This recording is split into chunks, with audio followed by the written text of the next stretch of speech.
प्रधानमंत्री नरेंद्र मोदी ने पिछले दिनों पसमानदा मुसलमानों की चर्चा की थी। मुसलमान बिरादरी के अंदर जो लोग पिछड़े हुए हैं उनकी चर्चा करते हुए प्रधानमंत्री ने कई बातें कही थी। हमारे साथ इस मसले पर बातचीत करने के लिए ऑल इंडिया यूनाइटेड मुस्लिम मोर्चा के प्रमुख हैं पूर्व राज्यसभा सांसद डॉक्टर एजाज अली साहब।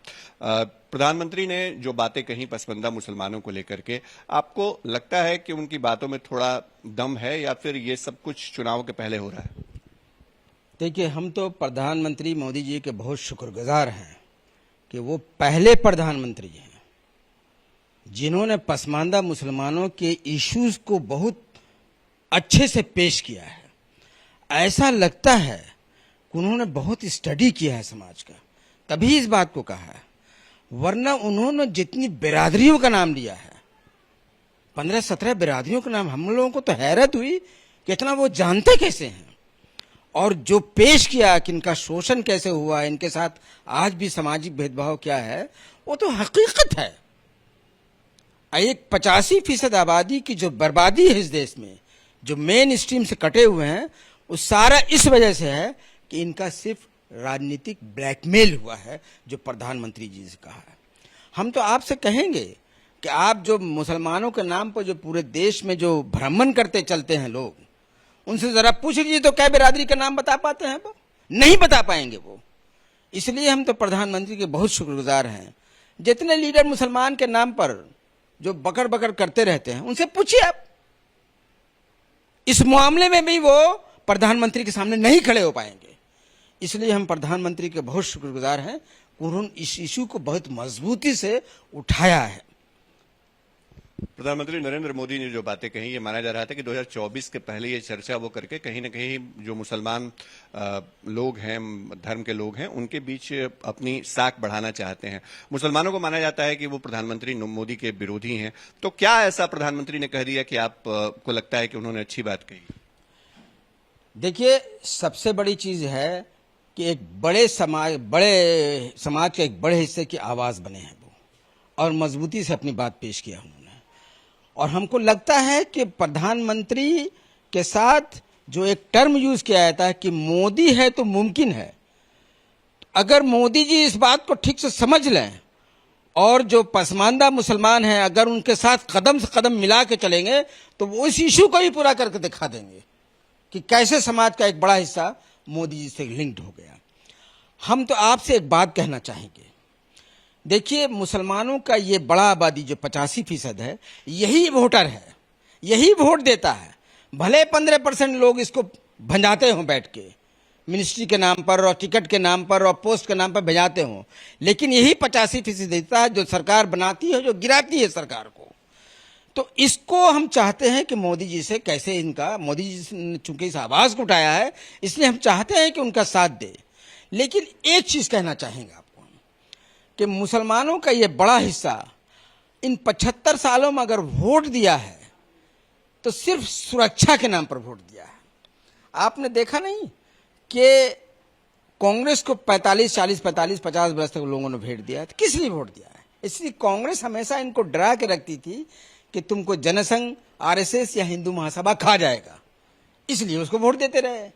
लेकिन जब कांग्रेस के दिन लदे और समाजवादी लोग आए, जैसे लालू जी आए, उसके बाद मुलायम सिंह साहब आए, और भी लोग आए, जो लोग आए उन लोगों के साथ मुसलमान क्यों सटा रहा है? अभी भी लालू जी के साथ सटा हुआ है। इसलिए सटा रहा कि इन्होंने दिखाया कि तुमको सुरक्षा देने में हम कांग्रेस से ज्यादा चैंपियन है, इसलिए दिखाया। देखिए, मुलायम सिंह के साथ आज भी मुसलमान लोग जुड़ा हुआ है। उसी तरह से बिहार में देखिए लालू यादव के साथ मुसलमान लोग क्यों जुड़े हुए हैं? इसलिए कि मुलायम सिंह ने कार सेवकों को गोली चला दी थी, तो मुसलमानों ने कहा कि अच्छा यही तो चैंपियन है जो मेरा सुरक्षा कर सकता है। उसी तरह से लालू जी ने यहाँ अडवाणी साहब को पकड़ लिया, मुसलमान समझ गए कि बाप रे, इससे बड़ा सुरक्षा हमको कौन देने वाला है, लेकिन देते रहे। लेकिन हम ये मोदी जी से कहेंगे कि अगर पसमानदा मुसलमानों को आपसे उम्मीद भी है और आप उनकी उम्मीद को सिर्फ एक इश्यू पर पूरा कर दें, हम ज्यादा नहीं मांगते, इसलिए कि ये कम्युनिटी आत्मनिर्भर कम्युनिटी है, ये मिट्टी कोड़ के कमा के खा लेगी, छोटे छोटे मदरसों और छोटे शिक्षा संस्थान अपने बच्चों को शिक्षा दे लेती। इसके लिए प्रॉब्लम सिर्फ सुरक्षा है, और सुरक्षा भी किससे चाहिए? तो इन लोग जो इतना दिन से दिमाग बनाए हुए हैं, चाहे वो कांग्रेस हो या समाजवादी हो या कम्युनिस्ट हो, जो दिमाग बनाए हुए हैं कि भाजपा आएगा तो खा जाएगा, संघ परिवार आएगा तो खा जाएगा, ये जो सुरक्षा, ये जो डर बनाए हुए हैं, इस डर को दूर करने के लिए मोदी जी कोई उपाय निकालें, देखिए कैसे हो जाता है। लेकिन इसमें आपको हम ये बात भी कहना चाहेंगे कि मोदी जी के कहने से कि हम सुरक्षा दे देंगे या संघ परिवार या आरएसएस के कहने से कि हम सुरक्षा दे देंगे, इससे लोग नहीं मानेगा, चूंकि इतने दिन से जो जहर घोला हुआ है दिमाग में वो तो हटने वाला है नहीं। तो हम मोदी जी से कहें कि इनके लीगल प्रोटेक्शन का इंतजाम कर दीजिए आप सिर्फ, और उसका भी रास्ता है। हम अलग से कोई कानून बनाना नहीं चाहते हैं, जो कानून बना है उसी में इनको जगह दे दी जाए। तो ये भी हम कहना चाहते थे, उनसे अर्ज कर रहे थे, हम रिक्वेस्ट करते हैं कि 1989 में जो प्रिवेंशन ऑफ एट्रोसिटी एक्ट बना है, जो अत्याचार निवारण एक्ट 1989 कहलाता है, उसमें अभी शेड्यूल कास्ट और शेड्यूल ट्राइब को ही रखा गया है।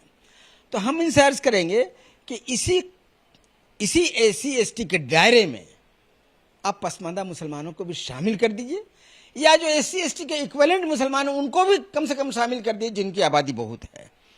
तो ये कर देने से जब मुसलमानों की बड़ी आबादी को ये एहसास होगा, ये मैसेज आएगा कि मोदी जी जिनको हम अपने खिलाफ समझते थे, उन्होंने ही मेरे लिए कानूनी सुरक्षा का इंतजाम कर दिया है, तो फिर देखिए इस देश में कैसे जो है वोट का पलटी खाता है। तो हम उनसे यही रिक्वेस्ट करेंगे कि आप सिर्फ एक काम कीजिए, एक ऑर्डिनेंस लाने की जरूरत। आपको लगता है कि मुसलमान समाज के लोग, धर्म के लोग जो हैं वो वोट करेंगे, भरोसा हो जाएगा मोदी जी पे? बिल्कुल, अगर वो कानूनी ये सुरक्षा का इंतजाम कर देते हैं एक ऑर्डिनेंस के जरिए, छोटा से, इसमें ना कोई खर्च है, ना कोई बजट है, ना कोई मुखालफत है, कौन इसकी मुखालफत करेगा? किनको भी सुरक्षा के दायरे में रख दिया जाए, ना शेड्यूल कास्ट मुखालफत करेंगे, ना शेड्यूल ट्राइब मुखालफत करेंगे, चूंकि इसमें किसी की हकमारी तो हो नहीं रही है, इसलिए वही मुखालफत नहीं करेंगे। तो इसको तो आसानी से एक छोटे से अमेंडमेंट से कर सकते हैं। इस काम को करके देखें। हम समझते हैं, मोदी जी के जहन को समझते हैं, हमको लगता है कि मुसलमानों को वो अपने साथ जोड़ना चाहते हैं। तभी आप देखिए कि बाहर मुल्कों में जाते हैं तो कैसे कैसे मिलते हैं, क्या ताल्लुकात रखते हैं बाहर के मुल्कों से। यहाँ भी वो हो सकता है, लेकिन यहाँ के लीडरों ने जो जहर जहन में दे दिया है, वो जहर निकले तो सही, और ये निकलने देंगे नहीं। इसलिए हम मोदी जी से कहेंगे कि आप एक ऐतिहासिक आदमी हैं, आपका इतिहास को भूला नहीं जा सकता है। एक इतिहास और कर दीजिए कि इन पसमानदा मुसलमानों को SC/ST एक्ट में शामिल कर दीजिए, प्रिवेंशन, ताकि ये भी आपसे अपना संबंध बना लें। और हमें उम्मीद है कि मोदी जी अगर इस काम को कर देंगे तो हमको लगता है कि मुसलमानों की बड़ी आबादी मोदी साहब को वोट देने में पीछे नहीं हटेगी। पूर्व राज्यसभा सांसद डॉक्टर एयाज अली, जो ऑल इंडिया यूनाइटेड मुस्लिम मोर्चा के प्रमुख भी हैं, उन्होंने प्रधानमंत्री नरेंद्र मोदी की तरफ से पसमानदा समाज के लोगों के लिए जो बातें कही गई हैं उसको वाजिब ठहराया है और कहा है कि नरेंद्र मोदी ये काम कर सकते हैं कि सुरक्षा की गारंटी 85% मुस्लिम आबादी को दी जा सके। सहयोग कैमरा पर्सन आनंद के साथ शशि भूषण, आज तक, पटना।